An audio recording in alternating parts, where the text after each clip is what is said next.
Evening అందాజ సుమారు 6-6:30 ఆ టైంలో డయల్ 100 ఒకటి రిసీవ్ చేసుకోవడం జరిగింది.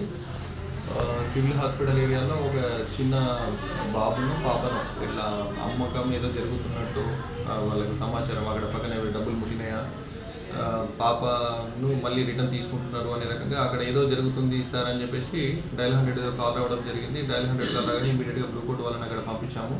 ఆ పాటికి అక్కడ నుంచి కార్లో వాళ్ళు వెళ్ళిపోయినారు. వెళ్ళిన తర్వాత సీసీ ఫుటేజెస్ అబ్జర్వ్ చేసిన తర్వాత దాంట్లో ఒక పాపను ప్లస్ వీళ్ళు అక్కడ ఒక ఆటోను ఒక కారు చిన్న పాపను అటు ఇటు తీసుకోవడము ఇవ్వడము జరుగుతున్నట్టయితే దాంట్లో అబ్జర్వ్ చేయడం జరిగింది.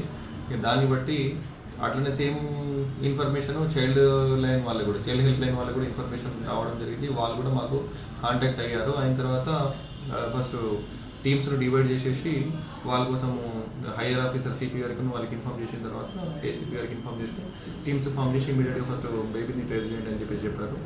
అదే క్రమంలో సార్ ఆదేశాల పైన టీమ్స్ బృందాలుగా ఏర్పడి 4 టీమ్స్ వెతకడం మొదలు పెట్టడం జరిగింది. నిన్నటి రోజు సుమారు 11-12 గంటల సమయంలో మిస్ అయిన అంటే మీన్స్ అమ్మకము కొనుగోలు జరిగిన ఆ పాప బేబీ బాయ్ని గన్నేరువరము దగ్గర మన ఎస్ఐ గారు టీము పట్టుకొని వాళ్ళను తీసుకురావడం జరిగింది.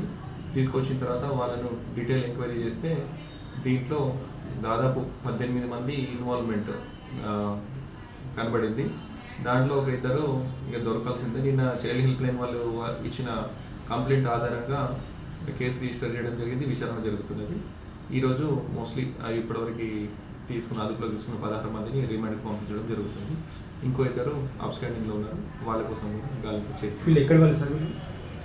ఈ అమ్మడానికి వచ్చిన వాళ్ళు హైదరాబాద్ కూకట్పల్లికి చెందిన వాళ్ళు. అది దేని గురించి అనేది అయితే తెలియదు. వాళ్ళకి ఏదో పిల్లలు లేరు అనే రకంగా తీసుకున్నారు అన్నట్టు తెలిసింది, కానీ మరి అది దేని గురించి తీసుకున్నారు అనేది ఇంకా క్లారిటీ. ఓకే.